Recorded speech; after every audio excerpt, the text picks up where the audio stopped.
On this next episode of What the Absolute Fuck Even is New York City, we enter a park that never truly learned the difference between art and insanity. We're exploring a place that doubles as an outdoor art museum, curated by the mentally unstable, an open-air asylum powered by enough weed to make God reconsider his own creations, an open stage for an unscripted variety show directed by Sisyphus himself. Washington Square Park, the loudest experiment in free will and self-enlightenment since ancient Greece. It's a park where the pigeons have better drug connections than you do, where philosophy majors debate morality next to a guy selling mystery edibles out of a sock, where TikTok dancers film thirst traps while a saxophone player is screaming for rent money. Washington Square Park isn't a vibe, it's a fever dream with a city permit. It's New York distilled down to its most chaotic particles. The first thing you and every confused German tourist will see is the Washington Square Arch, also known as that giant thing everyone wants a fucking picture of. To me, it's an unfinished McDonald's logo, or maybe the portal from Doom, or maybe it's exactly what it's supposed to be, a reminder of the ultimate founding father and the greatest slave owner of all time, George Washington.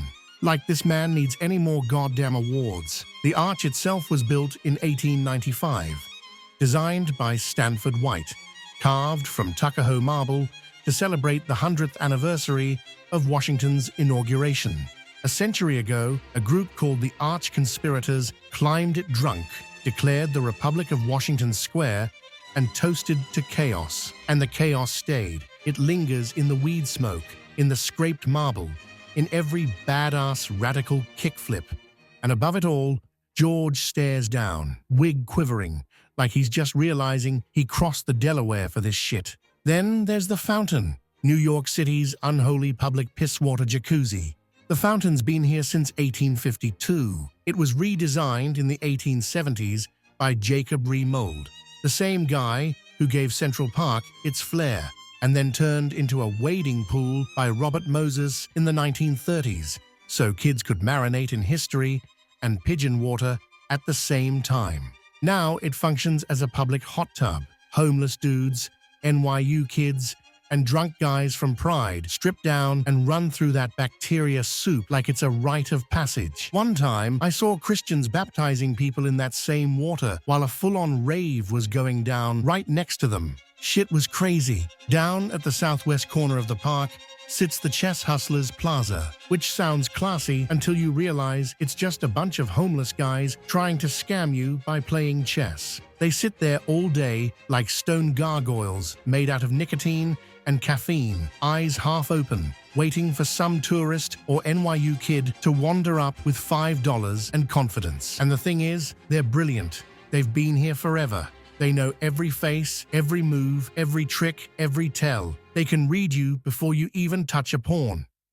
Cross over to the university side near the statue of Childish Gambini, or whatever the hell his name is. You land square in NYU territory, the lavender graveyard of financial optimism. This is where ambition goes to cosplay as purpose. The air smells like burnt espresso, dead air bars, and generational debt. Students lie on the grass with their laptops open and their futures closing, writing essays about gentrification between sips of $9 cold brew. Half of them believe they'll change the world. The other half just want to survive macroeconomics. But this side of the park isn't just about existential dread. It's a stage, a living, screaming proof that New York can't stop performing even when it's broke. It's pure anarchy disguised as art. And somehow, it works. Broke artists and broke students collide here like two halves of the same delusion, playing for strangers who clap like they're curing depression, because that's what this side is about.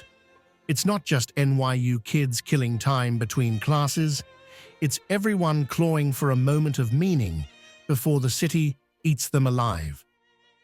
In the northwest section of the park, reality hits. It stops feeling like a playground and starts feeling like an open-air rehab, a halfway house without walls. Half the people here are fighting a battle you can smell before you see. This is the part of Washington Square the city pretends doesn't exist, a living monument to what happens when you defund empathy. The benches double as beds, the currency rate is cigarettes, and the bathroom is just, well, anywhere the fuck they can get away with. You'll see the same faces every day. The regulars, a guy nodding out with a cigarette still burning, another heating a spoon under the arch of a tree, someone mumbling scripture to a pigeon that seems genuinely moved. Some are addicts, yes, but they're also survivors in a city that calls itself progressive while outsourcing compassion to park benches. The city even launched quality of life operations here, which basically means sending cops to interrupt people having the worst day of their lives. It's tragic, sure, but it's real and honest. These are people with nowhere else to go. Every city hides its pain somewhere. New York just leaves it on a park bench and dares you to look away. And I want to talk about something darker. Not the drugs, not the rats, not even the screaming at 3 a.m. I'm talking about the real disease eating this place alive, something deeper. Something that doesn't sleep under benches or hide in the fountain's shadows. It smiles, it poses, it edits itself in real time.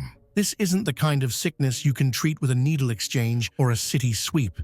This one doesn't live in the bloodstream. It feeds on light, on validation, on the idea that being seen is the same as being alive. I'm talking about the true plague affecting this park. It's the goddamn TikTokers. A swarm of ring light prophets chasing clout like it's oxygen, converting human moments into engagement metrics, spreading self-worship disguised as authenticity, fake interviews, fake street debates, and performative therapy sessions. This park used to be alive. Now it's a zoo that learned to broadcast itself. The weirdos who once lived the art have been replaced by people monetizing it. Washington Square was once rebellion's heartbeat. Now it's an open casting call for the algorithm. Every 15 feet, another tripod. It's performance art without a pulse, a monument to bullshit. This place used to be a freak show with soul. Now it's Disneyland for narcissists. And I know what you're thinking. What about you, Myles? You're on TikTok, right? Yeah, fuck me too. TikTok didn't kill Washington Square Park outright, but it's been slowly draining the soul out of it. The art, the chaos, the weird humanity that made it matter. You can feel it dying, one ring light at a time. I might not have been able to film much here, but come on a Saturday and try not to get ambushed by fake interviews and whatever flavor of absolute bullshit is trending that week. So from me to you, fuck TikTokers in Washington Square Park. But beneath the beautiful chaos of Washington Square Park lies the same thing buried under every New York park: death.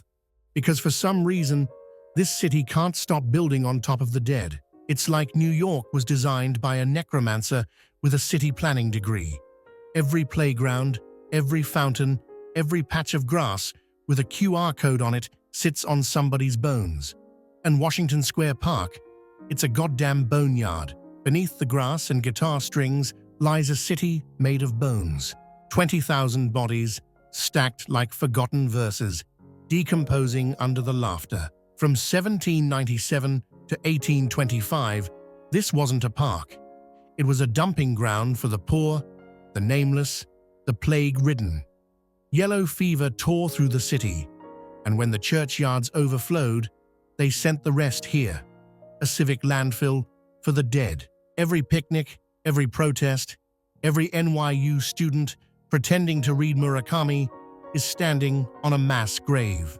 And over there, that old elm, the so-called hangman's tree, it's older than most of the country's morals. Legend says they hung people from its branches, but history only confirmed one: Rose Butler, a 19-year-old black girl executed for arson in 1819. Her ghost probably watches white kids vape over her grave, wondering if this counts as freedom. And that tree still stands, roots deep in history's stomach, feeding on the rot of the Republic.